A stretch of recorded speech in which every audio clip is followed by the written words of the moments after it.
Hello, everybody, and welcome back to the podcast. I am Paul Morrow here on the ops desk. And again, we are really pleased, privileged, and excited to have Randolph Rice, attorney with Rice Law. He is the attorney for the mother of Rachel Morin, brutally murdered in Maryland. We're going to let him give you the details of what's going on at the trial, but we promised last time to stay in touch with him regarding this horrific case, a case that should not have happened.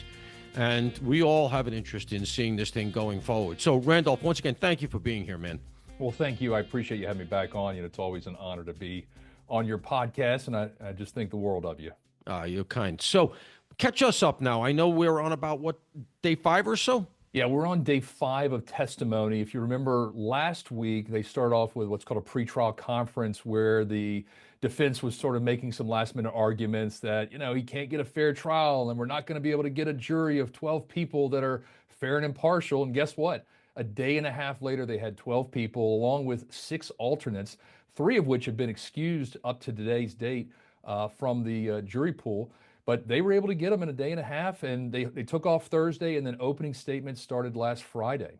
So the thing is moving, and one of the things that always impresses me, and we all can be very cynical, about the, the American trial system and the jury system that we have. But it's sometimes your faith is sort of restored. People do take it seriously, don't they? Oh yeah, these people are very serious about this. It's so much so there was an interesting point of time yesterday where the judge in this case is not really saying much about why she's excusing jurors, but there was a time when they brought out 7 jurors to talk to the judge, the state, and the defense at sidebar with the white noise on, so we couldn't hear what was going on.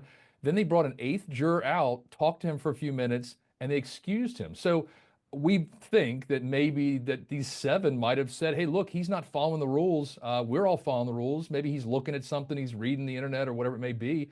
But they might have called him out and they excused that juror. So we had 1 juror that got excused for some mobility issues, and then we had another one that got excused for, we have no idea why. So it's been an interesting process. But listen, this is why you have alternative jurors to be able to fill those seats if somebody has to get excused. Exactly. And what do you think the concern of the judge is here? It sounds like the judge is really bending over backwards to make sure this thing runs as it should. And of course, you always want it to go that way. But you think there's any implication here that the judge wants to preserve the verdict going forward relative to, let's say, a potential appeal? Yeah, absolutely. I mean, every state's attorney, defense attorney, and judge has that worry in their mind that they're somehow going to have an appeal, and this case is going to come back at a later date. But they've been trying to do everything by the book. They had one little hiccup the first day of jury selection where for like 4 hours they wouldn't let the media in the courtroom, and the media made a big fuss about it. They eventually opened the doors for him. But that's the little worry I have. But she's been doing everything by the book, making sure that she's ruling on things. I will say she's very tough on the rulings. She's been throwing a lot more, calls for the state, in my perspective. Now, look, I don't know what the arguments are behind closed doors, but she's certainly been doing a good job of making sure this thing runs smoothly and it doesn't have any issues that come up on appeal. So how do you think it's going from a prosecutorial standpoint? Do you feel like the evidence is being presented in a strong and fair way? Is it a compelling case? What's your take? Yeah, I mean, I think the state's doing a great job. I mean, here's the interesting thing about this. Remember, this happened 19 months ago. August 5th/6 was when they found her on August 6th. So that's Right. about 19 months. The prosecutor, the head prosecutor who's trying this case, was actually at the crime scene. So she's been preparing for this case now for 19 months. Wow. They know, she knows this case inside out. She has a stack of binders with all the evidence and pictures and videos and everything that they need to prove this case. And I would say they're doing a very good job right now.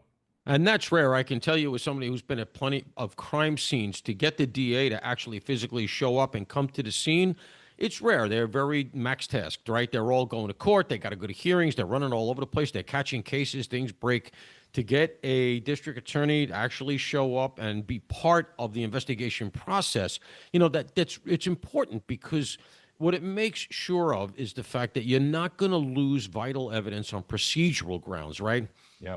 Yeah, no, you're right. And two very important factors about this. One is there's a political component to this. She is an elected official, so it's very important for her to win this case. Her name is Allison Healy. So she wants another term. She wants to make sure she wins. That's factor number one. So she's the elected DA. She is the elected DA. She just won an election, I think, either 2 or 3 years ago. So this is very important that Big she case obviously, for her, yeah. sure. Yeah. Secondly, is Harford County. Remember, it is a very rural county. It is a very Mm, small county in terms of the size.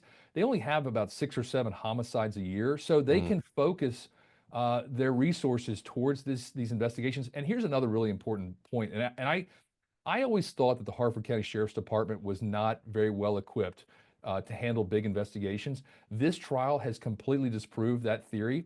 They are, I would say, probably one of the best investigating departments I've seen in a very long time, with the time and effort and resources, the manpower that they put into this case. And we'll get into a little bit later in the podcast about just the how fast they were working on things. Really was impressive. Well, that's heartening to hear because then it means that, chances are, however the case goes, he's innocent until proven guilty. We know that. But the idea that you could potentially lose some ground as a prosecutor due to inadvertent screw ups and things like that. And I'm thinking a little bit of the Karen Reed case. Yeah. It was a blizzard in that case. These guys weren't used to doing homicides. Some of the stuff that went on afterwards relative to the state police, they didn't exactly cover themselves in glory, but the initial response team, they're not used to doing homicides, that small Canton Police Department. And as a result, it gave the defense just an opening they could drive a truck through. I Yeah. want to go to some of the reporting that we're hearing about some of the evidence that's now being presented. We're at a stage where they're actually going into the forensics. You had the ME, the lead forensic investigator on the case testifying, and my understanding is it came with some very tough images. And I'm wondering, first of all, did you see any visible impact on the jury? And the second part of that question is, did the defense challenge that stuff? Did they have a hard time getting it in because it could potentially be prejudicial? Yeah, and they made that argument that this was prejudicial. And again, the judge said, guess what? I'm going to let it in because I think it's something that's important. There have been a lot of cases out there that talk about, using stick figures or drawings, and it just doesn't have the same effect for the Yeah. jury. Talking about the jury themselves, they have been very attentive. I did notice that some of the jurors couldn't look at the pictures the whole time they were up on what we call the Elmo or the TV Yeah, yeah, screen. yeah. So they certainly weren't, they weren't staring it down.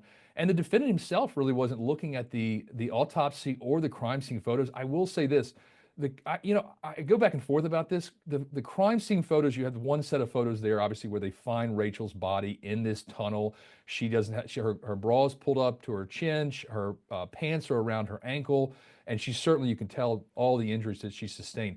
I always find though that the autopsy photos are sometimes worse than the Mm, crime scene photos because you don't have the lighting is bad, or maybe yeah. there's, when you go to the autopsy photos, those were really tough to look at. Yeah, and according to the reporting, God bless her, she, I think, probably fought quite hard for her life. Yeah.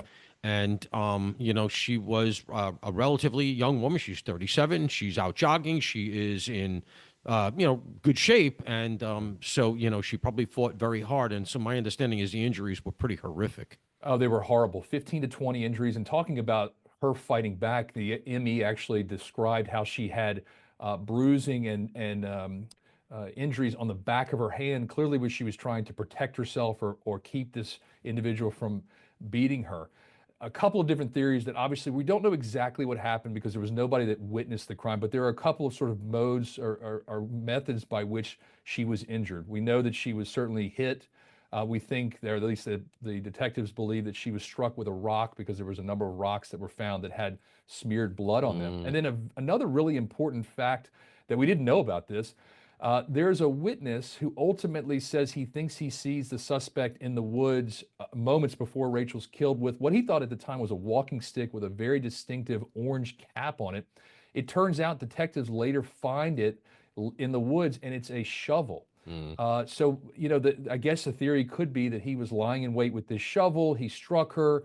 We know that he drug her 150 feet to this tunnel off of the main trail because there is blood trail running back to the tunnel and disturbed path there. And then it sounds like he used a method of the rocks as well as strangulation to ultimately kill her. Were there any DNA samples recovered that they could match to him later? Because I know they didn't get him right away. Obviously, you and I have spoken about that. But did they pull DNA off any of the rocks, off the shovel, under her fingernails?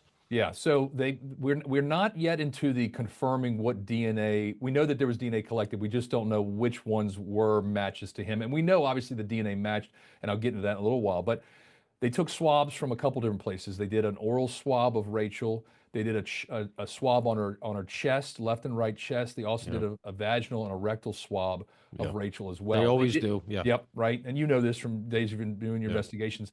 They did that at the scene, and then they also did a secondary one back at the medical examiner's office. Now, here was one point that the defense, I wouldn't say landed a blow, but there was this kind of the only time they've really been able to say something here in this case and challenge any of the evidence.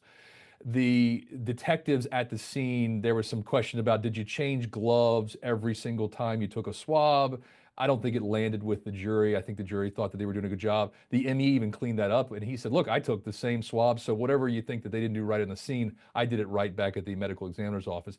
And then they also said when they swabbed her chest, they used the same swab on the left and the right versus doing a separate one for left and right. The ME then said, look, I did a left and right swab. So they've got plenty of collection of DNA from her body.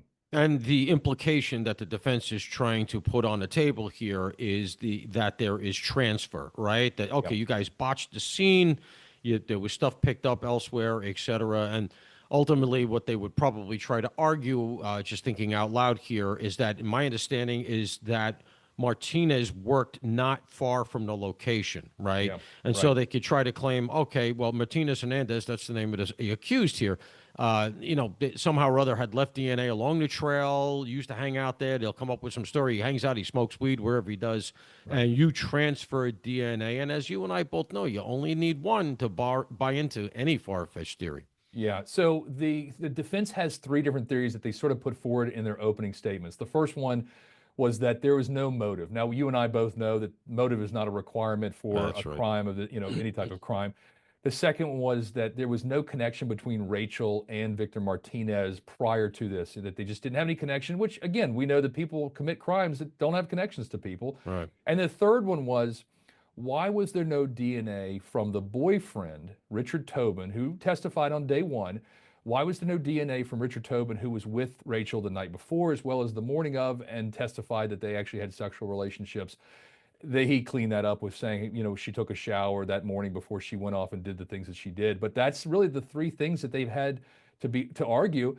And even the questioning about the sexual relationship and what they did that morning has been shut down by the judge, because I don't think that the defense has put a nexus between the boyfriend's DNA, and them finding on Rachel's body, because it sounds like there was no other DNA on her body. So, we should clarify. You're allowed to present alternative theories as the defense in a criminal trial. We're seeing that now being probed out in Idaho in the Brian Koberger case of the four co-eds who were murdered in their beds. But you have to have something to support it. Right. You can't just conjure something and just decide that you're going to go with this alternative theory and try to pound it into the ground when you have absolutely nothing to support it. And the idea here that in what appears to be a stranger rape and murder, the idea that the defense is hanging its hat on the idea, well, they didn't know each other, pretty weak tea, I'd say, wouldn't Yeah. you? Yeah, very weak. And this also goes back to the Karen Reed case, and I don't mean to bring in another case here, but the judge limited to that third party culprit Yeah. defense that they were going to try to present. It sounds like that's exactly what sort of happened here, because there was just no evidence that connected that transfer of DNA from the boyfriend, or that DNA was present, that they could have somehow, I think their defense would have been, or in this case, why, if you don't have Richard Tobin, the boyfriend's DNA, how can we trust that this DNA collected from her came from the defendant? Which is kind of a weak argument. Yeah, very weak argument, and it's almost as they say, you can't prove a negative, and really you're trying to do that, right? So that's going to be tough, and it sounds like the prosecution really has its legs under them. Has Martinez Hernandez evinced any reactions to any of this? What's his demeanor in court? Just very flat line. He's taking a lot of notes. He's got two separate interpreters who trade off, just because obviously they get tired throughout the day. But he just sits there with his headphones. He doesn't look up. The only time we really noticed him looking up, which was kind of odd, The detectives went and collected video surveillance of Rachel Morin that day before she went on the run with the trail on the Right. trail, and he seemed to be interested in watching that video, which was kind of odd, you know. So aside from that, he kind of sits there, he takes notes, he doesn't really interact. When they have sidebar, he goes up and stands up and listens to what the judge and the attorneys have to say, but he really is just kind of sitting there and not really doing anything. So he's a Salvadoran illegal, correct? Correct. Al Salvadorian legal. That's right. He came, um, and it's unclear if we knew this when he tried, but allegedly raped and murdered a woman in El Salvador before trying to cross the border in 2022, 23. He tried 3 times, was stopped, turned back. We didn't get the fingerprint act, you know, and the Right. information Right. collected there, which just kills me. Yeah. 4th time he comes across, and then he goes to LA, where he commits that crime March 2023 in Los Angeles, where he breaks into a house and assaults a woman and a 9-year-old girl. He then makes his way all the way across the country, and in August 5th, 2023, allegedly rapes and murders Rachel Morin. Have they shown yet, because you know it's got to be coming, have they shown, unless they couldn't get it in, have they shown that black and white ring camera from the earlier crime in LA? They have not. They haven't even talked about it. They haven't talked about LA. They haven't talked about the ring camera. Now, here's an interesting fact today, and I thought this was great police work, and we talked about how good the Harford County Sheriff's Department. At some point in the investigation, they learn of a family member, and this is through the IGG or FGG. And again, they haven't talked about how they got there, and I'm not sure they're going to, Paul, but they find family members living in Southern Maryland as well as Virginia, and they go to their house.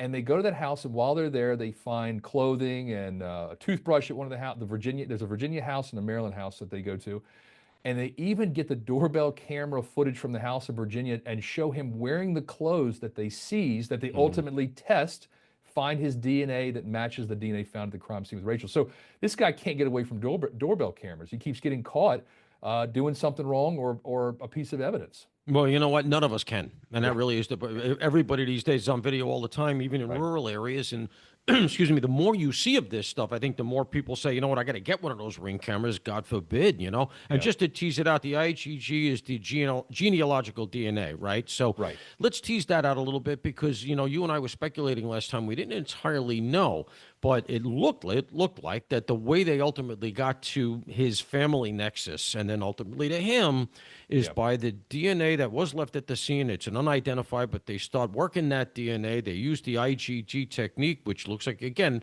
it was used in the Koberger case, and that Right. case comes back to his father. And in this case, it came back to a family member, and that's the rabbit hole they went down to ultimately get to him. Is that still the theory? That is still the theory, although they have not talked about it. And it's kind of interesting how they're dancing around some of these topics. I don't know that they're actually going to be able to get it in, or maybe they just don't want to complicate the case too much by trying to introduce it. They really just said the lead detective, pretty much said, you know, I got some information. It led me to Southern Maryland. I then learned that these people were his cousins, and that that then spurred their investigation, where they got the clothing, they got his phone. Here's another big factor too. They got his phone number. They also got his Facebook page, which this guy is the king of fake names. We're now, I think, on fake name number 3 in the trial. He kept giving everybody fake names when he would apply for jobs in Harford County, when he would go on Facebook, he had a fake name. So they have that information. And then what we learn is the detective then takes that information when they get that match with the Maryland State Police saying, hey, the DNA on these clothing matches the crime scene of Rachel Morin. That's when everything starts moving in June of 2024. So, you know, it goes to the heart of why what went on with our southern border was such a debacle for cases like this, because you have no biometrics. You don't know who these people are. They go with 40 different names. And, you know, right now, one of the things that's going on, there's this effort for illegals to self-deport. And I was, you know, making the point today that, look, okay, fair enough. They're saying that 5,000 people have actually taken them up on it so that they can potentially come back at some point. And my big point today was, you know, okay, that's great. Okay, fair enough. But what you got to do is get their biometrics before they go, because at least that way, when they come back in, we know we're talking about the same person. Yeah. Because in police work, one of the first things you do is you start working on who is this person and what's his name, what footprint do they have online in any world. You know, in the real world, you do the phones, you do the financials. But when you have somebody who just arrived from a foreign country with no border friction, as you said earlier, no fingerprints, nothing like that taken, you have a complete cipher. And that Right. just makes it so much more difficult to do an investigation like this, because even if you find ultimately, okay, that's the person who did it, but if the name doesn't come back to anybody, you're still very much at sea. Let me go back to the genealogical, because this is really an emerging area of law. And, I could see, and look, I don't want to be too, sort of hopeful and naive, I guess, because the defense bar is obviously challenging this. So far, it's held up. Yeah. But I could foresee, we all know that we are leaving DNA all over the place. Touch DNA is what's going to sink Koberger, in my estimation. He's only the accused, I get it, but I think that's where it's going.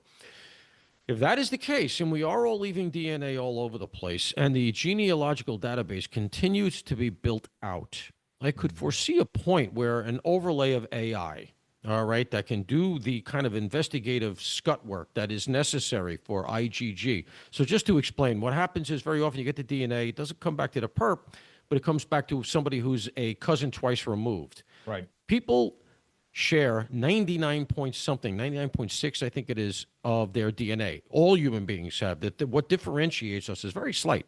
So, but that little bit of differentiation is dispositive. And you can use that to find your way to possibles. You put an overlay of AI that can do that kind of thing fast.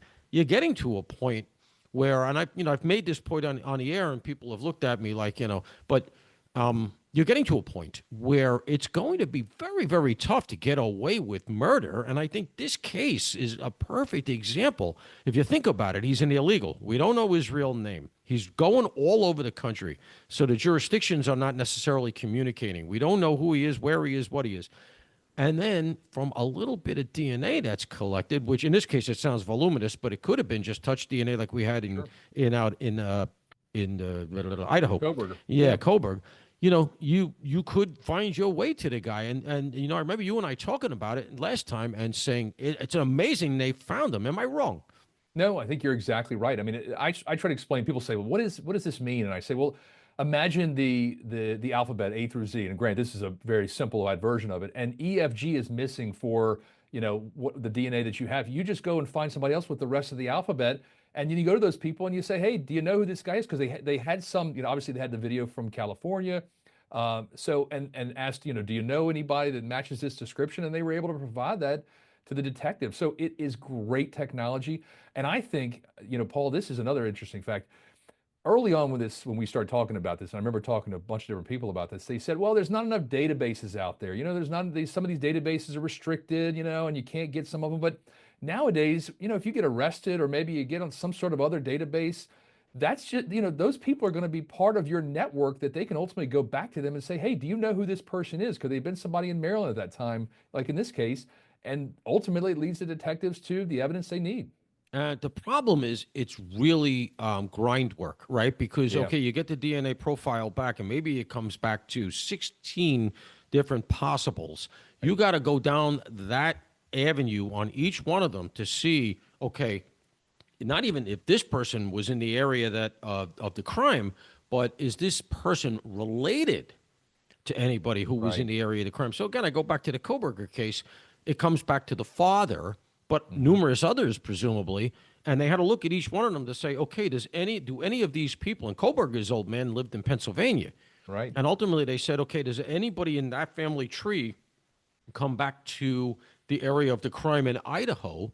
And when you're dealing with 15, 20 different possibles, and you got to go down through the family of each one of them, it is a ton of work. That's the limiting factor. If you can overcome that, which my understanding is they're working on that. There are a number of firms who are putting an AI overlay on this to do it fast by scrubbing. Because how you do it is you use social media, you look at birth records, you use stuff that's accessible for the most part, certainly to law enforcement, to see, can we find a family tree that goes to the area? We're running out of time. I appreciate the quick update, and we're going to have you back. But let me ask you this. In a macro sense, how do you feel the case is going? How do you think the prosecution is doing? I think they're doing a great job. It's funny, I was talking to one of my partners who came in before we went on, and I said, I have some theories. Why is this guy going to trial? And he said, there's a lawyer one time who said, when you know the client's guilty, you're just playing for fumbles. And I think that right now, that's what they're playing for. They're playing for fumbles. They're hoping somebody messes up and says something wrong. The state has not done that. Maybe they get some sort of appellate issue that they can come back on and make a better deal down the road in 10, 20, 30 years. Somehow they say he didn't get a fair trial, or some piece of evidence should have been admitted or should have, been kept out. So I think the case is going well. They appear to be actually they appear to be ahead of schedule because they thought that the Tulsa, Oklahoma police officers were going to testify tomorrow, and they actually got him on the stand today to talk about when they actually arrested him in that bar in Tulsa, Oklahoma, his Right. behavior, his demeanor. Interesting factor, how they were able to identify him. He had a very distinctive teeth array. His teeth were, if you look at some of the photographs of his teeth, and that was one of the factors that they were able to identify him with. And then they got that very important phone, which the phone that he had some really damning evidence on it. For example, he had been searching the name Rachel Morin, but he misspelled Morin, murder and to kill in Spanish. So that was really, really good evidence that they got in today to show that he was looking. Now, he was doing it right before he got captured, but he was certainly looking this information up while he was in Tulsa, Oklahoma, and they certainly are going to use that against him. Oh, God help us. Said, you know what? And another good job here by law enforcement is they got into the phone, Yeah.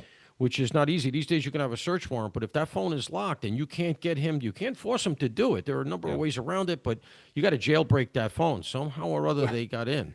Well, it's funny on the scene, the security. So when he got arrested at the Tulsa, Oklahoma bar, he tried to kind of ditch his phone and give it to somebody else. And then thankfully, the security guard grabbed it and had maybe seen the passcode and was actually able to open the phone for the detectives on the scene. But when it got back to Baltimore, they actually had a hard time getting it open. They had to take it down to Baltimore City and use a little bit higher quality software to crack it and get it open. But once they got it open, they got just a treasure trove of information from that.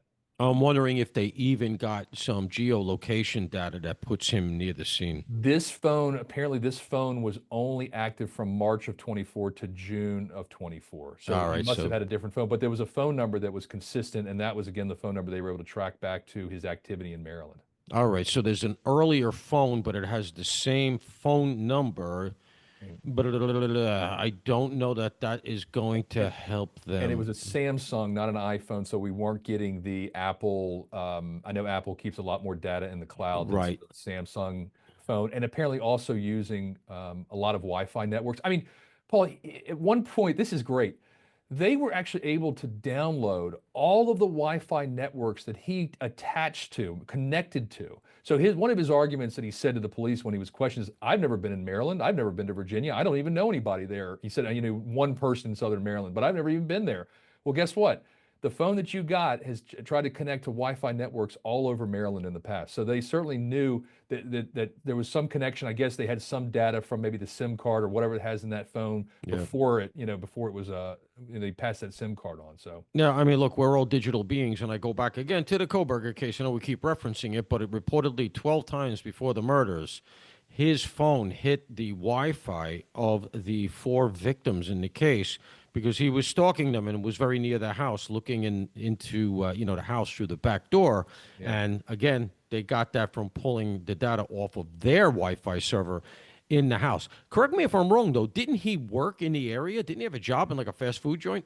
Yeah, he had 2 jobs. He worked for Popeyes for a little while, and they actually brought in the GM for Popeyes, who again said, guess what? He provided a fake name when he applied for the job. Right. They had the application, and she testified that he was the one that worked there. And then he also had another job at a place called Barrett's on the Pike, which was just near the Popeyes. And then he was also going to the Chili's to drink with the people that he was staying with and were helping him. But apparently, he would just go to people's houses, sort of, couch surf, I guess, for a while. They'd get sick of him and they'd kick him out. And so he was kind of bouncing around to different locations. But yes, he was working within a mile of the trail when all this happened. And this is what happens when we don't vet anybody coming in, because as you said, reportedly, we don't know, but reportedly he's guilty of similar crimes back home. Yeah. Now, again, we've been saying this, Patty's been saying this, we've been saying this since we found out in June that he was an illegal immigrant, that this was a Biden mistake, that this would have been prevented had they closed these borders. And then look at it now. I mean, Paul, it's, nobody's coming across because the borders are closed. We're stopping more Victor Martinez's from coming across the border, and we're preventing Rachel Morin's from being killed, and, Laken Riley's and all these other people that have been victims of immigrant crime. Yeah, we're stopping exactly what we had been told for 4 years couldn't be stopped. Right. That's really what it comes Isn't it down to. amazing? Yeah, you just sort of shut it down and it happens and it works. Yeah, it just shows you that it was possible all along. So, Just close us out with one thing real quick. I know we talked about it last time, but Maryland, no death penalty, correct? Yeah, no death penalty. They got rid of that a while back. The most you can get is what's called life without parole, which means if you're convicted and they give you life without parole, you don't get out of the Department of Corrections facility in Maryland. Now, one interesting factor about that is in Maryland, for a first-degree murder, the jury has to decide if he gets life with parole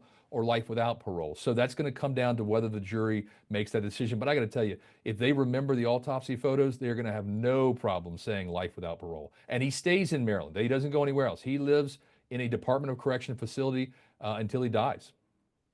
He'll likely, I would think, the defense, when the time comes for them to present their case, they're probably going to bring up, since it doesn't sound like the prosecution has done it, I think we're going to hear about the genealogical DNA at that point.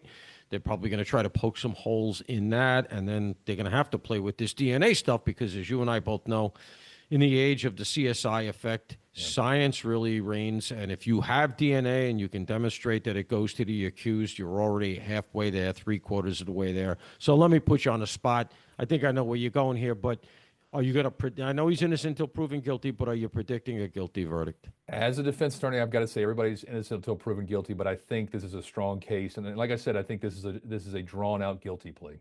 Yeah, it sounds it. It sounds it to me as well. And it sounds like this guy just feels like he has nothing to lose, so he's going to trial. Well, look, folks, that's going to wrap us up today. Randolph, I appreciate you coming in. Will you come back and give us the final word on this thing when it's all buttoned up? Always, brother. Anything for you. You know that. You're the man. Tell us where people can find you on the web. Yeah, ricelawmd.com and then ricelawmd on pretty much any socials. And they can catch me on Court TV every Monday night at 6 p.m. and every Tuesday morning at 8 a.m. And I'm a guest on the show.